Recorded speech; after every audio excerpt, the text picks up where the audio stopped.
and welcome back to another video. Yeah, round 2 of our X Points Monthly. yeah, the Atlantic format. Yes. So we've got JS, our editing genius, thumbnail extraordinaire, Yes. man of the channel, versus, I am so afraid of saying his name. I don't know how to pronounce it.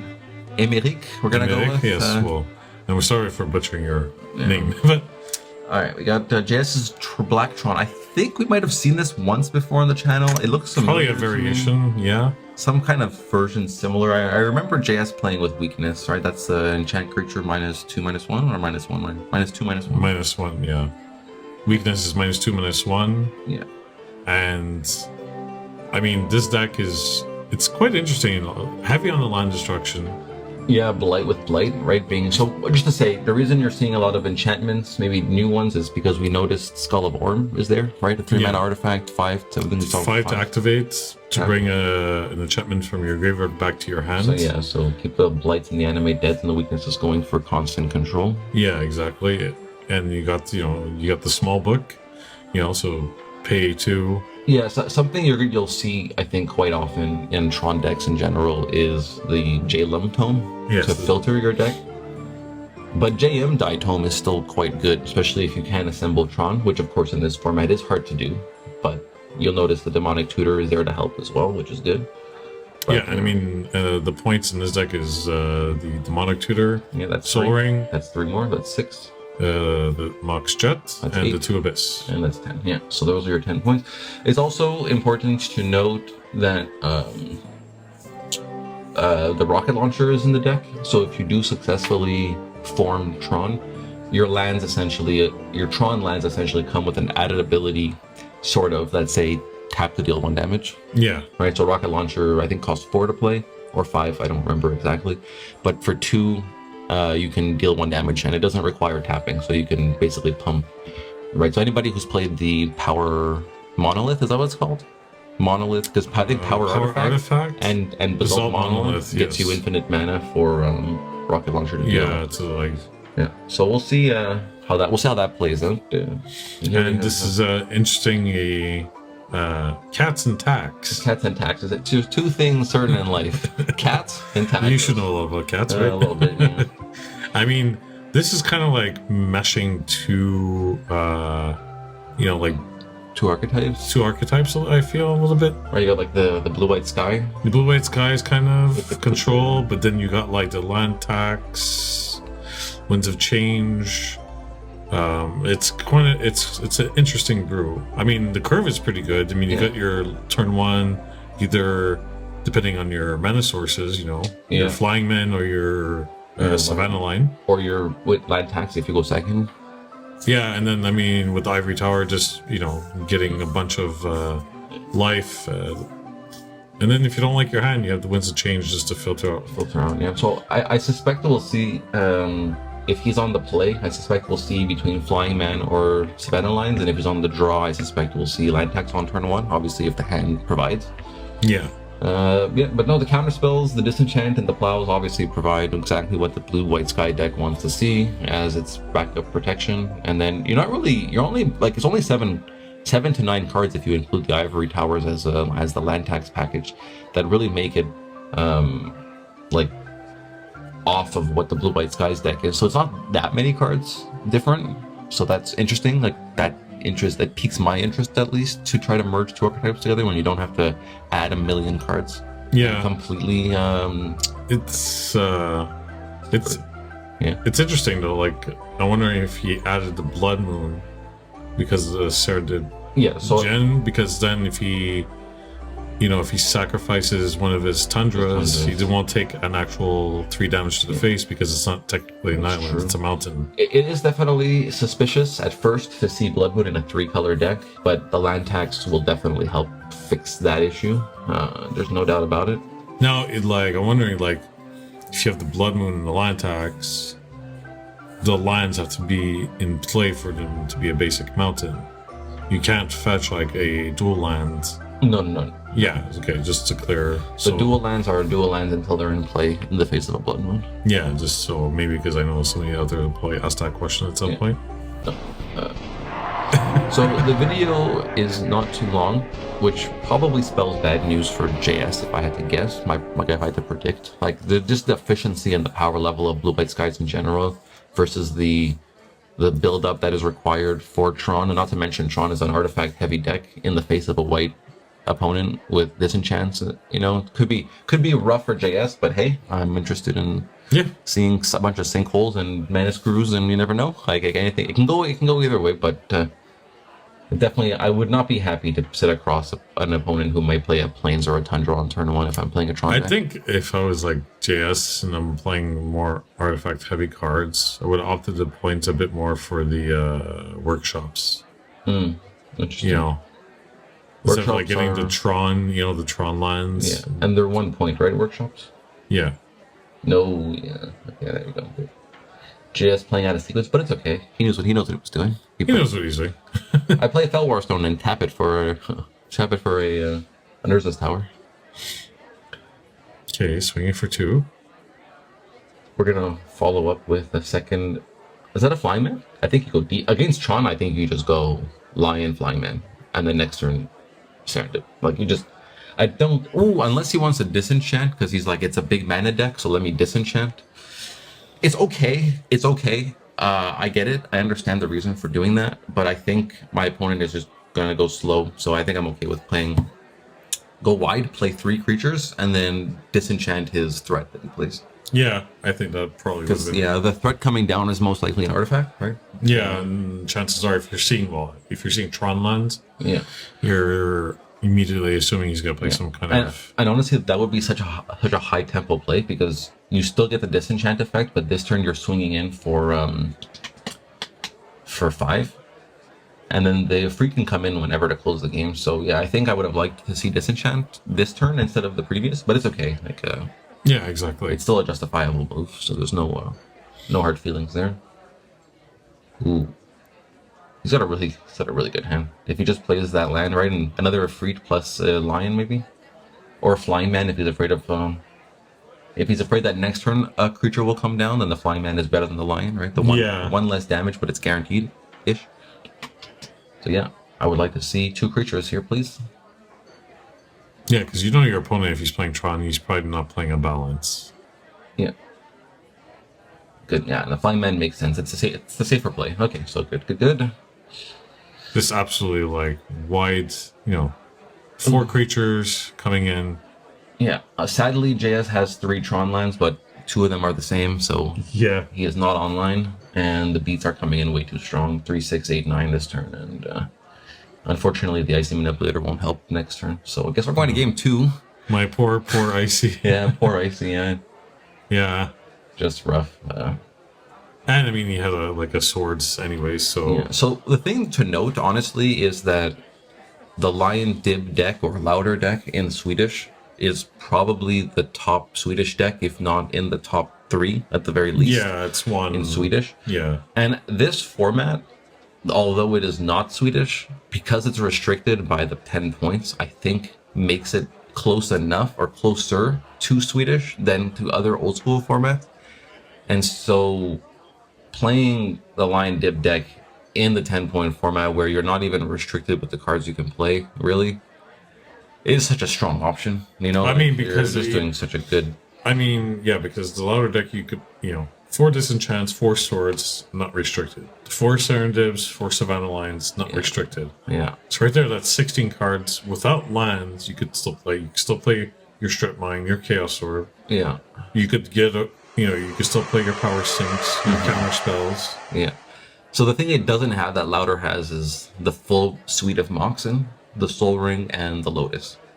But he's got that. The Louder also is playing Demonic Tutor and Mind Twist. Yeah, true. But what I'm saying is when you sacrifice all those Moxen and you can't pump out your big boys fast, at least he was able to find the replacement through land tax, which still kind of helps you with mana. It doesn't get you to ramp, but at least it provides you with the consistent mana. So it's an interesting substitute in a world where you can't afford to play 5 Mox Black Lotus Soul Ring. Mm-hmm. So it's honestly, this is probably a very strong option for this type of format. So, I mean, we just saw what happened against a deck that is that JS's deck is X point friendly, I would say, because it's like a brew that makes more sense to build in the Yeah. next point format. But those kinds of things will get crushed by the consistency and just the pure power of what the louder deck is, or the louder-esque deck is trying to do. So, Yeah. I mean, we saw it very clearly in that first game. It was just too much, right? It was. Okay. Yeah, Abyss is gonna help. Again, it just feels really bad when you're relying on enchantments and artifacts and your opponent plays that plains on the first turn. Okay, so he did not do what I mentioned in the deck tech. He has the land tax in play, but he still opted for the threat. Which again, I'm okay with. I'm okay with it, because again, he saw, like, that could be a reaction to what happened in the first game. He's like, I can just win fast. I don't care about my lands. I'm just gonna put threats and win fast. So he's probably gambling on that. Yeah. Just like, screw it. Creatures. But now he's lost his opportunity, right? Because if he plays the second land, JS... He would have to play his land tax now. Yeah. Unless he's deciding to play both land tax, yeah. So he's like, okay, I know my opponent is going to get at least a land. There you go. Yeah, so it's interesting because he chose to go for the extra 2 damage. He basically did the reverse of what happened in the first game. He went for the damage before he went for the value in this game, whereas last game he went for the disenchant before putting the extra damage on the board. So it's not that it's an inconsistent sequence of plays. It's more just like maybe he's adapting to what he feels is going on the board, which I can respect, right? Like that's all good. Okay, that Abyss comes down very clutch in the face of just one creature, because now it's going to be difficult for Aymeric to keep a creature in play. He's going to be forced to play 2 at the same time, or disenchant the Abyss. Yeah, or find his disenchant. Yeah. Or if he has a Chaos Orb. Now, filtering out 3 to 6 lands is going to be very good, obviously. Yeah, so he's probably just like, okay, I'll have to probably discard, but I'll filter out my deck, drawing answers much quicker. So even if he just does it this one time, it's still really good because it's like reducing your deck down like 10%. Yes, for sure. So you're just like... Draws the land. As I say that, he draws a land. Okay, Energy Flux is a good defensive play. Your Tron opponent isn't really threatening you with anything, so you can take a turn to tax his Felwar Stone. So that's good. That's good. Like, the Tron deck is already so slow, and if you force them to put 2 lands tapped before their turn even starts, they're even farther behind. Cool. I mean, I guess you play it, but the opponent just got that feels bad. Get 100% more lands. Yeah, you might even board out your sinkholes in this matchup, right? Yeah, I think I would. That said, I don't think we saw land tax game 1, so your opponent maybe doesn't know what you're playing. That's true. Could it be? I don't know. I don't think we saw the. Yeah, at that point, do you even pay for your Felwar Stone? Well, if you got nothing else happening in your hand, maybe it's okay. Okay, now you don't. No, you Now you don't. That's a good buy, Felwar Stone. But also that Energy Flux could just threaten to put an end to the game, right? Because if JS can't really play anything, one artifact is going to consume all of his lines. Yeah. See, even now, like, the Blight's not really that good, because he could just... Okay, fine. I'll just tap my island, destroy it, activate my land tax. Did he just turn it over because he thinks it becomes a swamp? Yeah, it doesn't become a swamp. It just dies if it taps. Okay, good. JS on the ball there. Yeah, but I mean, I can understand. What's the card that does that? That changes your land to a swamp. Well, the Cyclopean Tomb. Yeah, but that's not an enchant land. Phantasmal Terrain, I think. That turns it into any basic land type, I think. Yeah, any basic land type of choice. Yeah.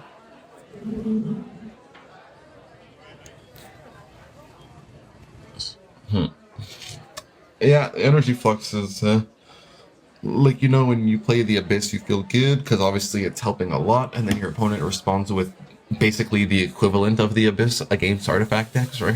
Like, no, really, obviously not exactly the same. It's not really a fair comparison, but essentially, they're both enchantments that are threatening the existence of the deck. So, at this point, you play your land, I guess. He can play 2 creatures now. And he'll lose the one island, but he's okay with that. Oh, he's just passing. Interesting. Did I not? I thought I saw an Ifrit in the hand. I guess not. I mean, I saw the Djinn, the Serendib Djinn. He's got Djinn and Lion, which is a next turn play with 5 mana. But I thought he had an Ifrit also. Maybe he's just waiting to get like a disenchant.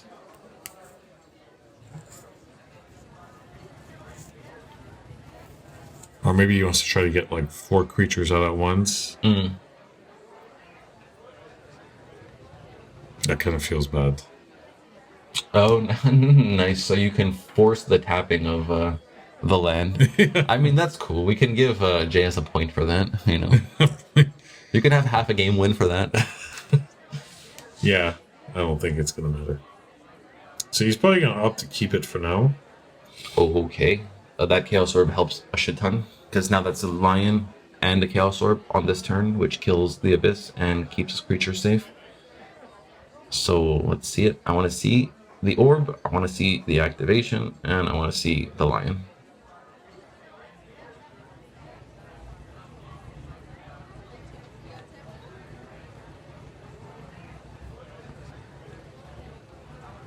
And then we have a proper flip. A clean flip. Excellent. And the Lion. Yep, okay. Yeah. Seems good. Seems like the play. Now his hand is not impressive at all, so... One more Abyss, one more Icy can keep JS in the game a bit longer. Finding the Tron land can help him a little bit perhaps as well. Oh shit, he has to pay 4 for the Icy. Yeah. Yeah. Well, thanks for playing JS, it was fun. There's always next month. Well, I figure he's paying it for, you know, might as well pay for it. Yeah, now of course if he finds the last Tron piece... Yeah, then Energy Flux is kind of a joke. Not really, but...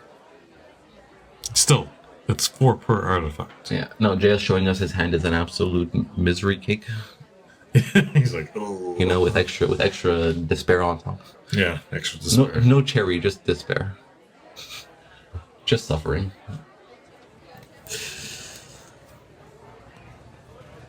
It's a shame too for him because, like, really, I'm saying Aymeric's hand is really not that impressive. Now with the counterspell, honestly, you probably still have to take a turn to. I think it's okay. Take a turn to play. Your opponent just showed you that he's willing to pay 4 to keep the Icy alive, so take this turn to play your Djinn. Even though I don't like to. Oh wow. Okay, good. So he didn't. Okay, I was gonna say I usually don't like to tap out when I've got a counterspell in my hand. But I was willing to take the gamble that turn because he paid for the.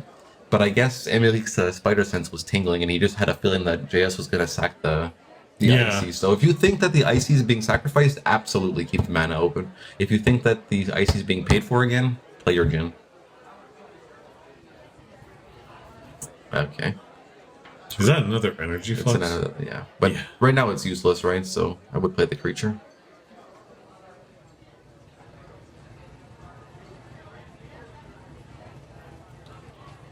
Those are the JS taps that say, shit, I'm gonna have to edit this video at some point. I'm gonna have to expose this to the World Wide Webs. Gonna have to let 2 dirty Italians, hairy bastards, talk shit about this. Hey, I'm half Italian, okay? Hey, Take it easy, kid. Hey. Oh, was that Tron? No. I think that's 2 towers again. Sad. Yeah, right there on the side screen. Tower. No, I'm saying like the one that's hidden, I think is also a tower. Yeah.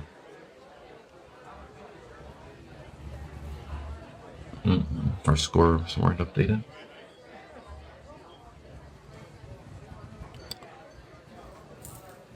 The Djinn attacks for 5 too, right? It's a 5/6 or something. I forget the stats exactly. I think it's a 4 mana 5/6. It's a pretty big beefy boy.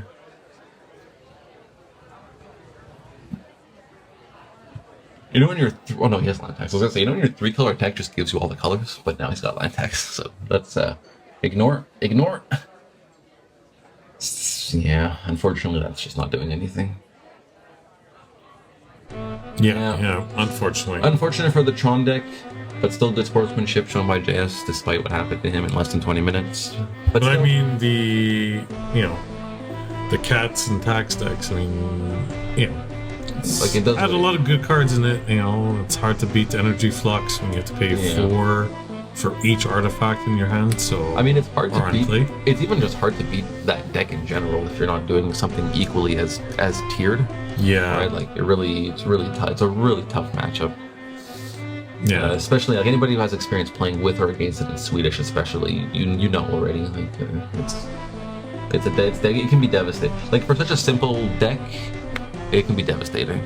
Well, simple is a bit of an understatement. Well, when I say simple, I mean like it's like the plays pretty much speak for themselves. Like it's gonna be the creature, it's gonna be the removal. Yeah. Okay. That's fair. But I mean, this game was. I don't think there was a moment where JS was able to actually get ahead, you know, and try to put some, you know, other than the Abyss. And then when we saw the counterspell for another Void, I think that was pretty much the end of any chances he had at that point playing anything. Yeah. I guess just hold on, just to clarify really quickly, like when I say simple, right, like compared to the Candle Surge deck, like that's not a simple deck. Yeah, okay, you gotta fair. play. That's fair. That's fair. It was like puzzles. It was like puzzles to solve, right? With that deck. So, yeah, I hope everyone enjoyed this video. But still, believe in Tron. Believe in Tron. All right, we'll catch you at the third one.